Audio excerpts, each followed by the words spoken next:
ড্রয়িংয়ের শেষে আমাদের একটা সিম্বল আঁকতে হয়। তো সেই সিম্বলটা ফার্স্ট অ্যাঙ্গেল সিম্বলের ক্ষেত্রে আমরা কিভাবে আঁকবো বা সিম্বলটা কীরকম হয় দেখে নিই।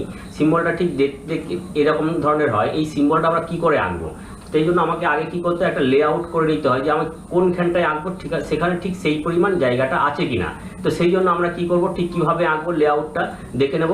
সেটা আমরা এই জন্য কী করেছি কি না, এরকম একটা রেশিও করে নিয়েছি। রেশিওটা কি না, দুটো পার্ট দেখছি, ড্রয়িংয়ের দুটো পার্ট দেখছি, দুটো পার্টের মধ্যে মাঝখানে একটা গ্যাপ আছে। এই গ্যাপটাকে আমরা এ পোর্শন ধরেছি এবং ছোট সার্কেলটা হচ্ছে গিয়ে যে স্মল সার্কেলটাকে আমরা বি ধরেছি, লার্জ সার্কেলটাকে আমরা সি ধরেছি এবং এখানে যে টেপার লেন্থ দেখতে পাচ্ছি, টেপার লেন্থটাকে ডি ধরেছি। ঠিক এরকম রেশিওতে কিন্তু আমরা সাজিয়ে নিয়েছি।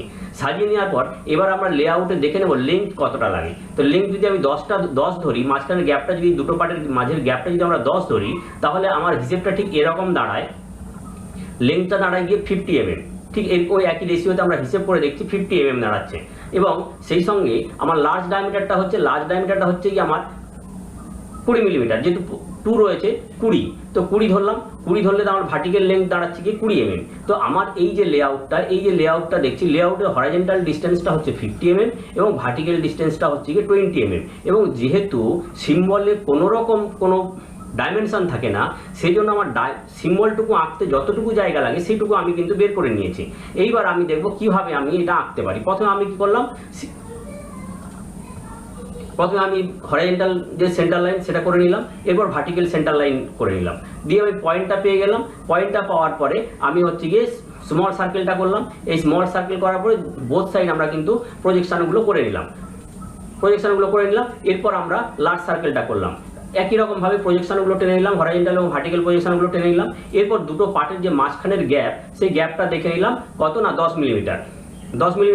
এবং 10 মিলিমিটার করার পরে আমি ভার্টিক্যাল লাইনটা টেনে নিলাম।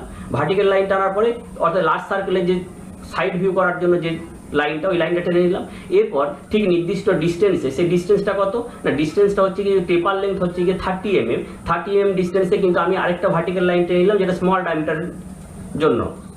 এই লাইনটা টেনে নিলাম। এইবার দুটো টেপার পোর্শন জুড়ে দিলাম।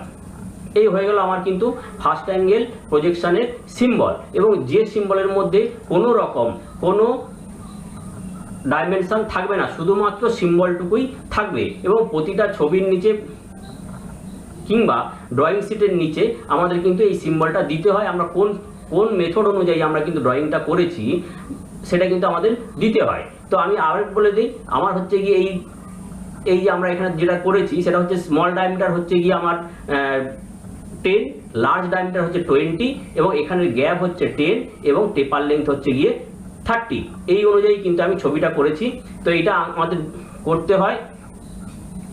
তো এই যে আমার ছবিটা খুব সুন্দর দাঁড়িয়েছে।